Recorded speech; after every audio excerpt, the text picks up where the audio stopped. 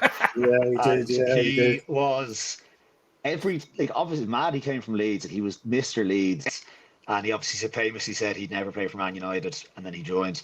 But he really, the fan base took to him so quickly. Like he was really, really liked, and he really represented what you wanted in a United player. He was so, people compared him a bit to Mark Hughes in the way he was just so tenacious, and he got off to a really good start. Like sort of a few big goals when he first came in, and then Rooney was bought, and he kind of went third choice. But whenever he played for us, I thought he was really good. And that goal against Roma, the forgotten man is back. Oh yes, yeah. But even in midfield, he had a few good games in midfield, and he just had he was vicious in the tackle. And obviously, a tackle ended up more or less ending his United career at Anfield. But I was always just a big fan of him, and everything he kind of stood for as a player. And then so I've got Smith and Hargreaves kind of like my battlers, and then that allows Juan Sebastian Veron to roam. And you knew as soon as you said Argentinian that he was coming. Veron was I became Van Nistelrooy. Van Nistelrooy, my favourite ever United player, but they came together, and obviously their careers were a bit different. But Veron, for everything that's said about him being a flop for United, he had some really good games as well. He was really good in Europe, and he was the right player at the wrong time. We had the main forward midfield, we had Nicky, but it just didn't really mesh that well. But when he was on it, he was absolutely brilliant, and he did scored some big goals, scored some excellent goals, and again, he's another one of those players like you just kind of like, oh, if things had gone differently, what could have been for you? Because he was so obviously world class.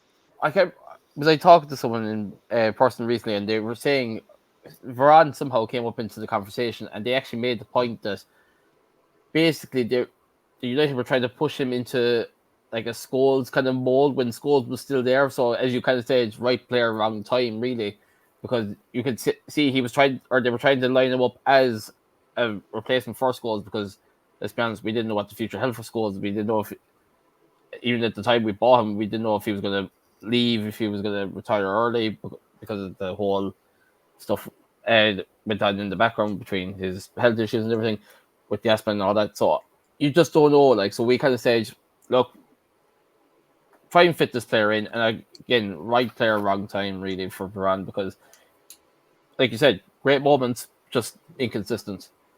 I think with Varane as well, that was during the time when Fergie, they moved away from the treble 4-4-2, let's just go at everyone, and he really tried to go 4-5-1, much more 4-5-1 than 4-3-3. And Scholes and him were kind of playing off Van Nistelrooy. It just didn't really work, but it's when Fergie eventually cracked the code in Europe again, that 07-08 team, like Varane would have suited that 4-3-3 style. Massively, yeah. He was almost too advanced for United. Were still a very English team. We weren't very European, and he was playing for Lazio, and he was just completely different to the way we played. So yeah, I think we all agree on him. He was. Like, you even make the point there, like talking about how he played for Lazio, like, and how Fergie still hadn't reverted to a more modern style. You have to remember, I only remember reading this recently somewhere that basically Ferguson only ever kind of switched from the 4-4-2 in Europe, and he only switched it for certain games as well, where he would make it more of a diamond, or even sometimes actually play a 4-3-3. And this is well before the time 4-3-3 was a thing in England, like. So it just kind of shows that obviously fair enough, Fergie had the mindset to be able to change the formation when suited, but it was kind of a thing of, even in English league, it was still a standard flat 4-4-2. This is the way I play. No diamond, no nothing. It was just a case of he was trying to be progressive, bringing Varane at the time, but it just never happened at the time as well, if that makes sense. Yeah, I think the other weird one with Varane, like when they joined in 2001, 2002, I always compare it when Chelsea got Ballack and Shevchenko. Like, they bought these world-class striker and centre mid, and United won nothing that season. Like, they'd won 3 in a row the before, and everyone kind of thought, like, God, United broke the British transfer record twice. There's no way back for everyone. But the player, like Stam leaving that summer, was the defence just couldn't. Defence was awful that year. and it does just show, like you mentioned, Stu, like you need balance in a team, and United's balance was they won a lot of games that year, like 5-3, and they were just Yeah. they just they conceded so many goals.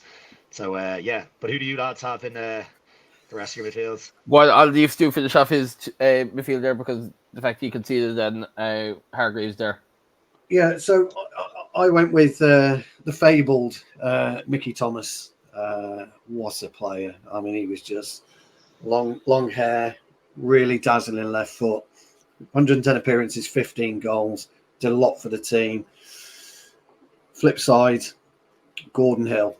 I mean, Jesus. He was the name I was looking at. All right. If you know your history, what a player.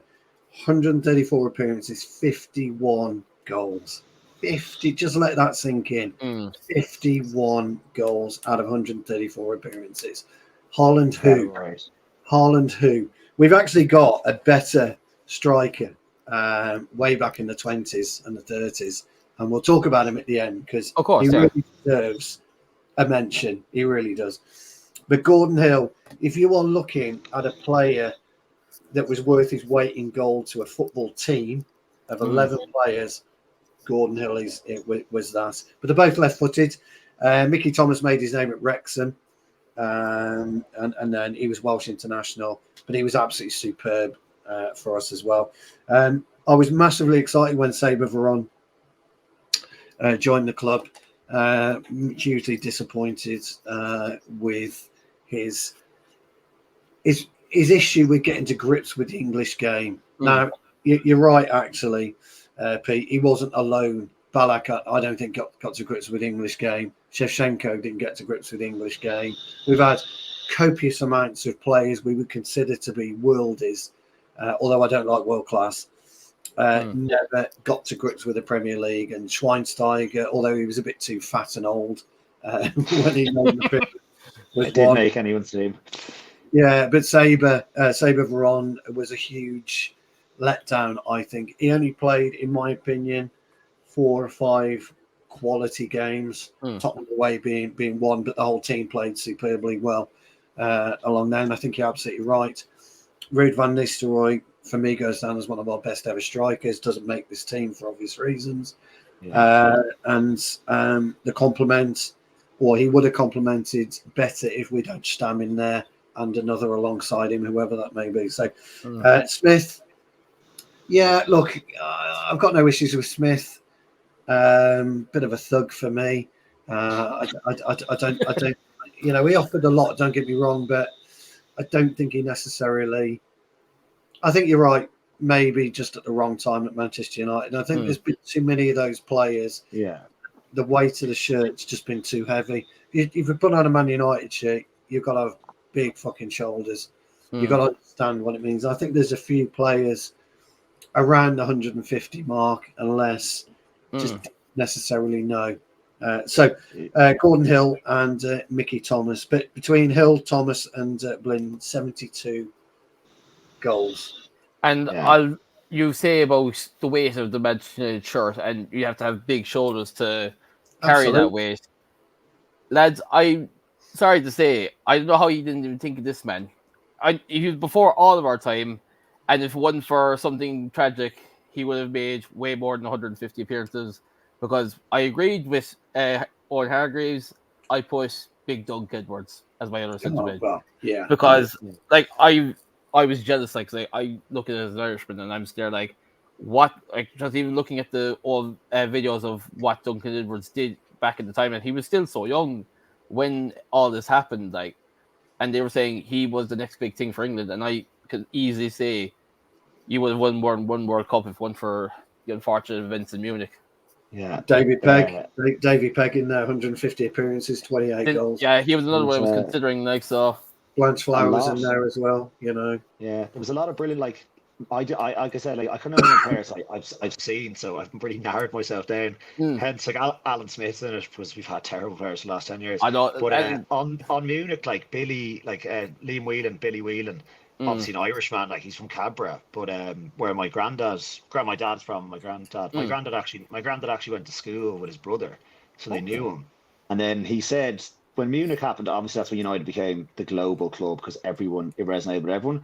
but especially in Ireland, that funeral was like 100,000 people there. So like the whole community came out. It really felt like United became Ireland's team because one of their players had died in Munich, and it was so it was a really big moment. So he's like obviously an iconic player, and absolutely. Yeah, so I think you could make the whole team could almost be the Busby Oh, Babes. They're all so young, like. Like that's the thing, because I was looking at a couple of the Munich boys and or the Busby Babes and everything, and I was there like, if I feel unjustified if I didn't at least put in Duncan Edwards, at least because of what he achieved at the age he was before he passed away.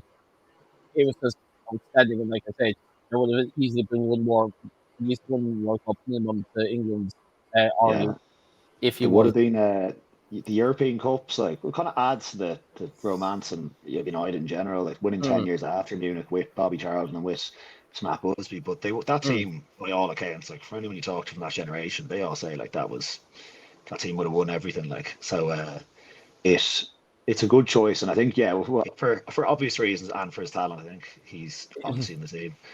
And like, in fairness, I don't disagree with what you're trying to do, Pete, doing the whole from your own era. But I'm also this is kind of why I was reverting to the group chat earlier. I was trying to say what could have been with some players if they were actually better at United. That's why I was looking to potentially put in Schweinsteiger because of how good he was, but at the same time he was absolutely abysmal for United. So that's why I kind of had to go old school with one or two choices as well. But so we're putting Duncan in. We're putting Duncan in. Yeah. I don't think we can disagree with that. Yeah. No, I agree with Duncan. So I've removed Mickey Thomas out of my team to put Duncan in because I think Gordon is a shoe-in. Oh no, that's just my own personal opinion. I'll cede my picks because Smith was more just I really liked him, and Varane was very much a what if. So I think, and as you said, Stu, like Gordon Hill, I've read a lot about him, and he's quite active on Twitter, and he's still quite active in the media. And he only played 4 seasons for United. 134 games. He was there with the same time as Steve Coppell and the. That's right. Coppell on the right, Hill on the left. And everything you hear about that team was like what a team, but they just didn't have the consistency to win the league, or they didn't have the managers and so on. And Sexton, I'm afraid. Tommy Docherty was if Docherty for other reasons left the club, but we won't get into that. But that's where I bought into Man United. You see, my first match was '77, so I watched Hill play. I watched Coppell play. I've seen Thomas. Etc. So but who was your other one, Darragh? Oh, sorry, this is where the difference starts to kick in because you both went with a 4-2-3 formation. I went with a 4-4-2. I had put down originally Duncan Edwards and Hargreaves, so I'm willing to revert to your 4-2-3 if Duncan Edwards shooing. Duncan Edwards shooing, Who are your other two then? Oh, I just put 2 centre mids. I had Hargreaves and Edwards, so. And your 2 wide players.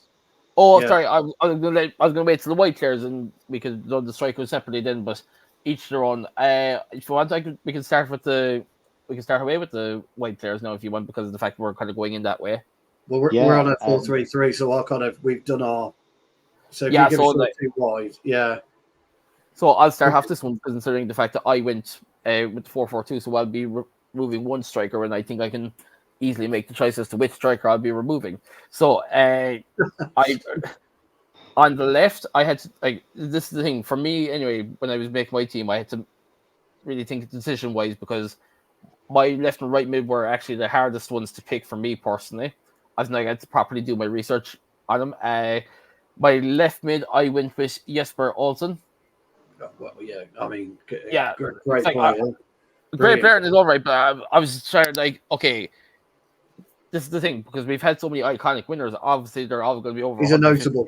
He was always a notable, so you're kind of thinking, right, try and stick to 150. And I was even looking back at all teams of Fergie's where he would have thrown a centre mid out into the left or right just to see if I can get that fit narrative to stick, but it wasn't going to stick. So I said, because anyone he threw from centre mid out to the right, he obviously made over 150 appearances because of their versatility, they obviously stay in the team.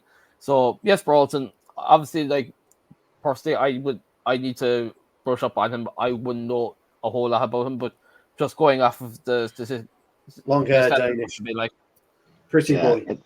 I think in a way for Olsen as well, probably the first Scandinavian to play for United, and we've had Too light. yeah. a lot. Too We've light. had a lot. Yeah, We've too had a light. lot since. we've had, like, you could have mentioned when you went with Jesper, I think you were about to say Blomqvist. Just for Blomqvist. 99, and he barely played again. But like Yeah. we've had some brilliant Scandinavians, and I think there were some other players I kind of was thinking, even over the last 10 years or so, like, who would I like for a while? Like I had Kagawa just like on my list of guys who didn't. Again, a what if? Yeah. Like if Moyes didn't know what to do with him. Severbeck was a what if, he was okay in his Yeah. day, Severbeck, but he Yeah. wasn't. There's a lot of players like he wouldn't like, have replaced John Mkhitaryan. Kidman. Yeah, Mkhitaryan and another Dortmund. We just stopped buying from Dortmund. But They had their moments, and then they can kind take of just Sancho fell back. away. They can take Sancho back. Hopefully, anyway. But yeah, I my front three. I'll just go with one for now. Mine's quite like a narrow front What three. we're doing with midfield then? Sorry, because we're having three. Oh yeah, like I'm willing to scrap my 4-4-2 for the 4-3-3, anyways. So here we go. So we've got Edwards, Shewin, Hargreaves, Hargreaves, Shewin. I've got no issue with that. And Gordon, I think. And we'll go Gordon, yeah. Yeah. Do you know something? 134 games, 51 goals. What if you had the career of Ryan Giggs? Oh, just a thought. Off the charts. Yeah, no, it is a great thing. It is a great point to make. Or Lee Sharp, obviously better than Lee Sharp. But I'm saying if he had that output is phenomenal, isn't it? But you're right. We had Dave Sexton at the time, and an absolute revered coach we had from Chelsea, I think, if I'm not mistaken. Revered coach, but just couldn't put it together as a manager. And you're absolutely right. The inconsistencies. We had the Greenoff twins, Brian and Jimmy Greenoff. You had Martin Buchan, Gordon McQueen, big leaders. Lou McCarry. Yeah, sorry. Lou McCarry was in that team. Wasn't he? Yeah, Lou McCarry, Frank Stalewood, and of course you had the one and only Sammy McElroy. Now, Sammy McElroy scored my favourite ever FA Cup final goal in 1979. We, I don't know if you've ever seen it. We got beat 3-2 by Arsenal. We were 2-0 down. The 5-minute final, wasn't it called? That's exactly right. Yeah. So Gordon McQueen gets us back in, and Sammy McElroy weaves in, pops it in. I mean, fucking hell, I was 9 years old. Couldn't believe what had happened. And then fucking Brady, Liam Brady, breaks, and then Alan crosses it in. I don't know what Bailey was doing. He must have, whether he misjudged the flight of the ball or whatever, but Sunderland popped in and, with that stupid perm, which needed saving on. He popped in and he scored. And, so, I the front three, I looked at it. I'd be quite surprised if we're not similar. Seriously. There's some seriously good options. Yeah, there is. I'll bite the bullet and I'll continue with my right mid because, as I was saying before we started, lads, I had to. The purpose of this was to try and keep away from current players because obviously with current players they'll go up and up and up. But I was struggling for so long on my right mid, and I said, "Screw it, bite the bullet. I'm not going to put the current player in. I'm going to put the past player in because I'll say it now. As things stand, my right mid choice was Garnacho. I'll be straight in saying that just because he's been favoured on the right recently. But the player I actually went with in the end was Karol Poborski. Yeah. One of the greatest. See why you would have gone with him. Yeah, he was the player. He scored that goal. I can see it back. He scored that really unbelievable chip against Portugal in Euro '96. Yes. He was very much, like the definition of a tournament signing. Like you buy him off the back of a good tournament. Yeah. But he went on to have a good career after United. He just was unlucky that the season he came in, Beckham would just started getting into his own. Yeah. Same with Jordi Cruyff. It was another one I was looking at. Yeah. I think if you believe Sir Alex, the gaffer, he came out and said, "Oh, we've been watching Poborski for a long time." Bollocks. No, absolute he wasn't. bollocks. Yeah, United scouts didn't really. Well, United if you want to go off that United mentality, scouts barely They found guys. It was guys they played against, and like that same summer, Solskjaer came and Janssen, and it was a very kind of United. It's obviously, I don't know if Kanchelskis had 150 appearances. He was another. Didn't see him, but everyone says he was brilliant. I And what think I've seen of him, I think he might have been over actually. yeah, he would be close, I'd say. But that summer was the first kind of summer where United they started trying to evolve in a bit, getting the Scandinavian players back in, which has always Yes. been the bedrock of our best teams. Have always been Scandinavians and an Always, Irish lad or two in there, like. Yeah. which is probably why we've held on to Lindelof for so long. Because I can't see Oh, any don't other even. reason why he's there, like. And like, I was there like, were there any? If I had to put any current players, and I was there like, is there anything barred young players under 150 appearances? Nope, because how many appearances Lindelof played because of his partnership with Maguire the last few years. Yeah, you could have Yeah. given it like Casemiro last season until the red Yeah, card like started I popping was up, trying to steer away as much as I could from the current players because yeah, I To be I was gonna honest, say, the way with me was Casemiro and Varane fall under the same category for now as Schweinsteiger. Now, obviously, I think they've personally done better at United compared to Schweinsteiger, but they do fall under that category of better players at a different club, but they're still Yeah. under the 150 appearance mark. Like, so that's the only reason I didn't go with anything like that. I think as well it's quite hard to define what their United career is or what their legacy is until correct. after You they just leave, can't. because Yeah, Very you valid don't know. point, yes. You don't Yeah. know, like. for all we know, like Garnacho might never play for us. You never know. It could go Januzaj's way. I don't think he will, but it's still Yeah. all up in the air. But yeah, especially with how young he is as well. Like, and that's why I was trying to Exactly, steer clear of him. Like, but Yeah. nope. I went initially, so in the end, Jesper Olsen and Poborski on my right hand side. Stu, what did you go with for your wide players then? So I went 4-3-3. So my front three is devastating, and I'll be amazed if at least one of them doesn't appear in any of yours. So 105 appearances, the one and only Robin van Persie. Yes. 58 goals. Berbatov, 149 appearances, 56 goals. And of course, Louis Saha, which I could have put Joe Jordan in, really, 126 on 41. But I went with Louis Saha, 124 on 42. Notable mentions would have been, if it wasn't for 5 games combined, York and Sheringham. I think York played 152, Sheringham 150. Oh, right, yeah. And they were something like 66 and 46 goals between them. Joe Jordan was very, very close on his ratio to Louis Saha of making the nod. Okay. RVP and Berbatov were no-brainers for me.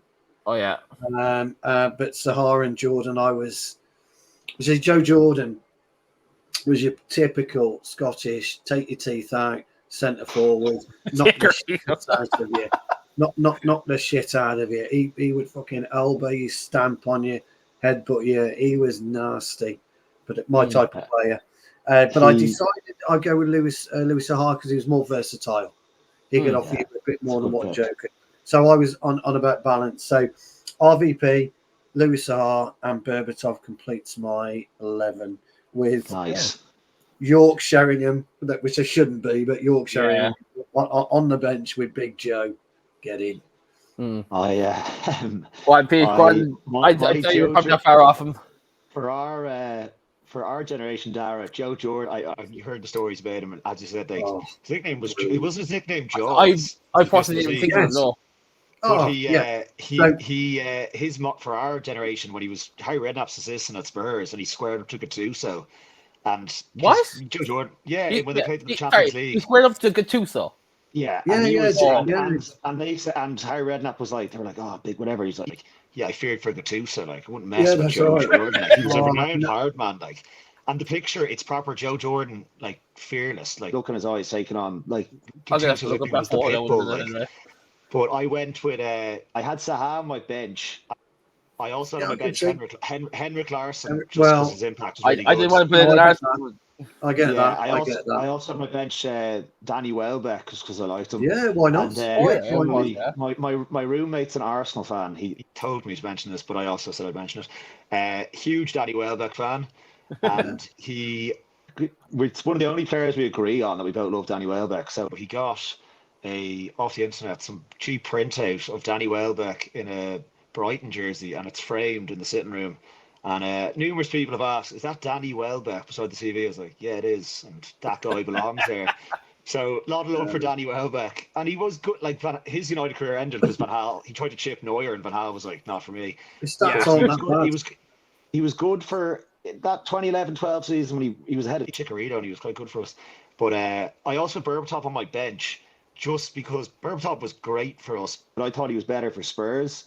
in terms of his aura was bigger for Spurs. I think he kind of came as like, oh, he's like Cantona. I don't think he ever came to grips with being like, I'm the man at Man United. I think he was always Yeah. secondary to Ronaldo and Rooney, and who I put ahead of him, obviously another traitor from Argentina, but Carlos Tevez, Yeah. because he won the Champions League with us and he was a huge part of that team. Yeah. And it's the best front three I've ever seen in the Premier League era. You can obviously talk about like the M&S and The Real Madrid front three, and it's been other front threes, but that front three of Ronaldo, Rooney, Tevez just worked so perfectly together. Yeah.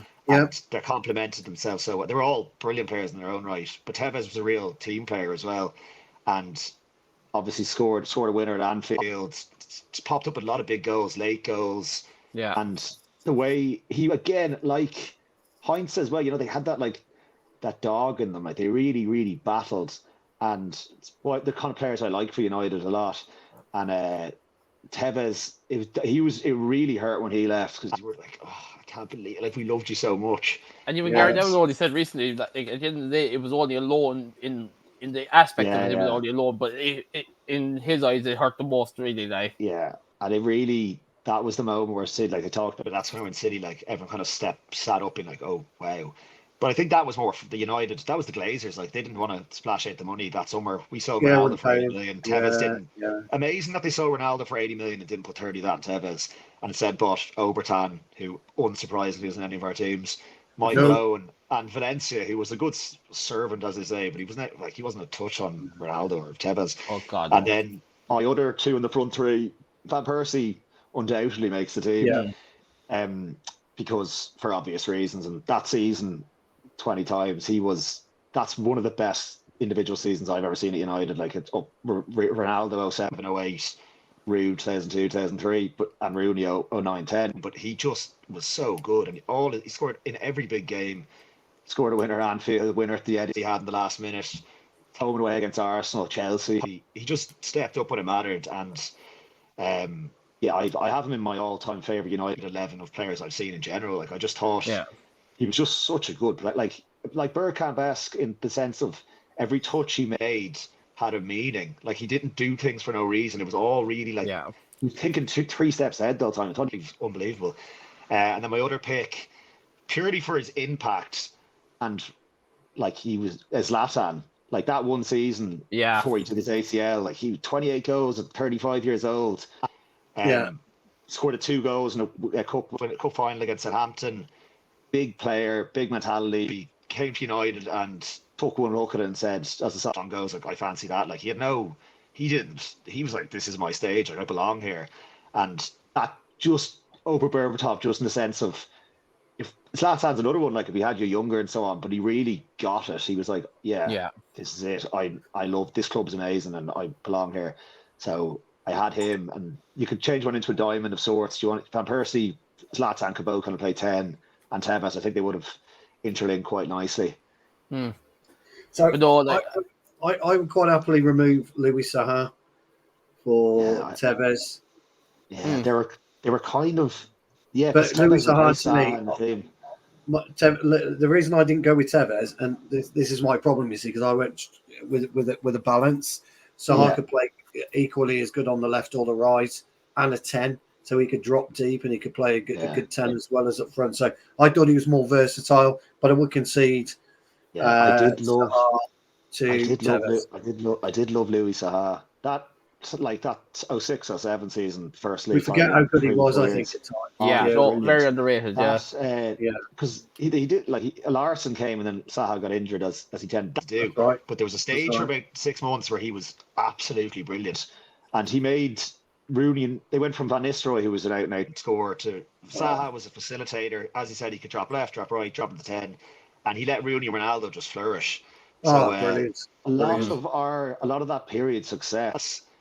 It's almost like Louis Saha was like one of the foundations of it. Like him coming into the team and staying fit for a while really changed the dynamic of how we played. And Yeah, I think Yeah. like it's a flip of a coin for Saha and Tevez for me. And like Yeah, I'll be okay. honest, the fact I had the 4-4-2, I actually obviously had the two strikers.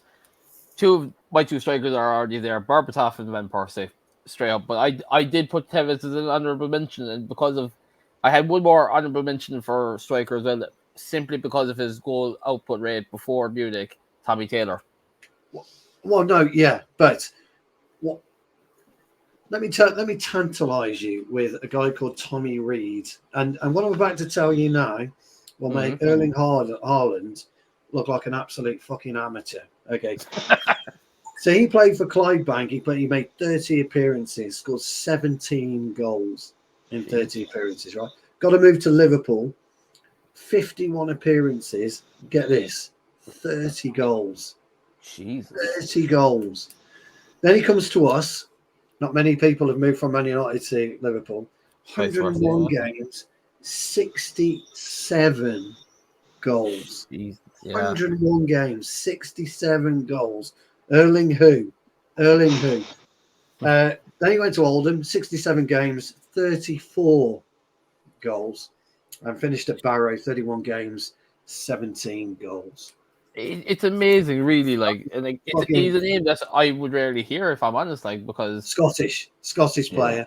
but like, the He thing was is, phenomenal. if he was English, you would be hearing everything about Tommy Reid in terms of goal scoring, and he should get an honourable mention because he played, 101 games, 67 goals, 67 goals in 100. Different era as well. Yeah, with fucking boots time, fucking up on your ankle. Yeah. Pitch, you couldn't fucking. The ball was heavy. I think one of the reasons why he's been forgotten, a lot of like that was the 20s and 30s, the football between the two wars. That kind of era is really. Everyone, Dixie Dean popped up last year in the chats because everyone was like Haaland, and it's like Dixie Dean scored way more goals. I really don't like the way people. Pre-1992 doesn't exist. Like Jimmy Greaves is the top scorer ever for Spurs in the league and in the league in general. Jimmy Greaves was amazing. Yeah, amazing. And it just it doesn't make sense how they use it for some things, but no one says 13 times Man United. Like we've won 20 league titles at the same thing. So I do think I definitely like the mentions of historical players, and that was before United started. Obviously won a league or two in the 10s, but before those became United. Yeah, we've only had 3 managers that have ever won the title. Yeah, exactly. And like United, until Busby came along, like Liverpool with Shankly, they were like two plodding teams who'd, like it wasn't the teams the eras we know, the teams we know now, and the brands we know now. But it's always good to get different generations and so on. But this is the issue though with modernism in football. We talk about Guardiola changed this and did he fuck? He hasn't changed fuck all. No, he hasn't changed fuck all. Because you made the point about Barthez being the original Onana, which everybody thought was Edison. Well, look what Guardiola's done with the goalkeeping. Fuck off. That was that was all done in the 50s, the 60s, the 70s. Football hasn't changed. Guardiola isn't this messiah as a manager. He's done this, he's done that. Oh. But even Stu, like you say that, Stu, like because as you make the point there, and we've said it before, football doesn't change. I can guarantee you, in the next 20, 30 years, people will revert back to the old style of flat 4-4-2, and I can guarantee it'll happen because the best game of football. I was at Old Trafford last week, and obviously probably the best game I've ever been to. But that was football in its purest form of like, we'll have a go, you have a go. It's much more fun. Like I don't like the mechanical. I would hate us to play like. Obviously they win. I don't want us to play like Pep. Let's just pass. I like the let's go at them. And obviously we don't have any balance in our team at the moment. So I agree with you in terms of Stu. You mentioned like back in the 20s and 30s and even up to the 70s and 80s, massive studs, terrible pitches, playing with a rock. Like defending, like there was no rules. I hate the whole thing of players back then couldn't play now. It's like it's all relative because like the world, humans evolve, things evolve. You can't say, but could Erling Haaland play with Chopper Harris trying to break his leg every 2 seconds? You can't really compare generations. It's too hard to do. Like, and like you even go back to what you were saying about the game last week. We finished the game with 2 defenders. Our actual centre back was playing as a secondary forward, and Big or the Harry. defender was a right back who can play second midfield. Like, so that was that made it really? that made it all the better. Of just like, how did we do that? It was like On, it I've been it was Fergie-esque in the sense. Tag's tried to do that before and it doesn't work. To taking off the centre back, but it was Fergie-esque. Like, let's just throw the kitchen sink at it and just get as Yeah. many forwards on as possible. but Because one that of them will score. shows that. I mean, I'm 54 now, and I still play. So I still play on the weekends and during the week. And people talk about they're trying to be clever with football, and actually, football you don't have to be clever. You just use your brain a little bit. Your feet will carry you. But football dimension, pitch-wise, has remained the same for years and centuries. years. The goals haven't changed. The concept hasn't changed. 11v11. You know, all you do, you just try and when you're playing, you try and find the spaces and the gaps through your eyes, not what somebody's done on a tactics board for you. The real problem became when the FIFA generation erupted, and he's a cam. Well, what's that? Central attacking midfield. Oh, fuck off! He's an 8. Guilty. I'm guilty of that at times. I put my hands up. I'm guilty. That's how it is. And you talk and you listen to people, and they talk about modernism, and they overcomplicate football. And you should never overcomplicate the game. No. It's a very simple game, I think. It's the principle is exactly the same. But people are going, "Oh, fucking Bruno Fernandes, he ended up at centre half. So what? So what? Big deal. He ended up at centre half. I've been watching United for years. I'm a 30-year-old season ticket holder, platinum ticket holder. Right, my lad goes now. I don't get to go anymore. My boy goes. But you have seen players. You've seen Rio Ferdinand go in goal, makes a penalty save. Everybody's giving it the big one and stuff of this nature. What do you think they do every day when they go in? They dick about for 2 hours, going in goal. Wayne Rooney was always used to go in goal during 5-a-side matches. Schmeichel always used to play up front. It's just the way that people view football and the way that they like to be clever when talking about football, and you don't need to be. You just no. It's the I blame social media for that as well, because everyone has absolutely right. Yeah. And the tacticos online, you're like, man, I don't know. I didn't see that. I don't know how you saw it. How do you think our combined 11 would get on in a league season? So we're swapping out Sahar for Tevez, aren't we? Yeah. So like I said, I'm willing to abandon my 4-4-2 for year 4-3-3. So. And you went Berbatov as well, didn't you? I went Berbatov Parsley for mine, yeah. Okay. So it's RVP. Got a couple of leagues, so he'll get in. Yeah, RVP. So I've got the side as Romero in goal just by virtue of 2-1. Yep. David May right back. Yep. Yapstam, Ronnie Johnson, Daley Blintz. Mm-hmm. Owen Hargreaves in the middle. Yep. Duncan Edwards on the left, Gordon Hill on the right, but whichever. And then up front, RVP, Tevez, and Berbatov. Yeah, it's a cracking side. As a cracking side. I think they'd outscore everyone, so we wouldn't be grand. And Stam would mop everything up at the back. Hello, Stam can still do a job now if you ask him to. Like, probably could. Like, pretty better than what we have. When I looked, and I started looking at it, and I knew I couldn't have. Gordon McQueen. I knew I couldn't have Martin Buchan, and I looked at Stam and I was like, I had to relook at it 2-3 times, but I forgot he was only there 2-3 seasons, I think, something along those lines. And he won everything and was amazing every year, and he was just so he like by all accounts he was absolutely brilliant. Like you even said there earlier, both what's called Bartels. It was the fact that I even said because I was only a kid at the time. It was the fact you don't connect with how long a player was actually at the club. I actually thought he had gone over the 150 appearances, so I didn't even think of him originally. Yeah, I think you think like it's more it's impact. Like it's not about how long you stay there; it's impact. That's what I tried to went for. Players, gigs, goals, and so on. Rooney, long-term players, but also at the impact the whole time. Like you think about someone like Martial, 9 seasons. Van Nistelrooy was there for 5 seasons. Slam was there for 3 seasons. Schmeichel 8, and you're like, how the hell? Have you been at this club longer than these guys? Like Lindelof's in his 7th season.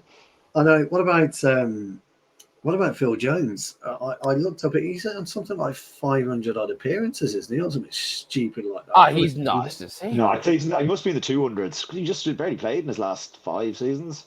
I looked and I might have to relook at that because I might have been looking at somebody else's numbers then because my eyes might have been fucking. Yeah. It couldn't be. I looked at it and said he can't have done. I feel like Phil Jones. No, there's no way. I'm sorry. No, I agree. I agree with no way. Yeah, I'm with you on that. I just looked at it. I thought there's no way he did. It must be 200, mid 200s. Yeah.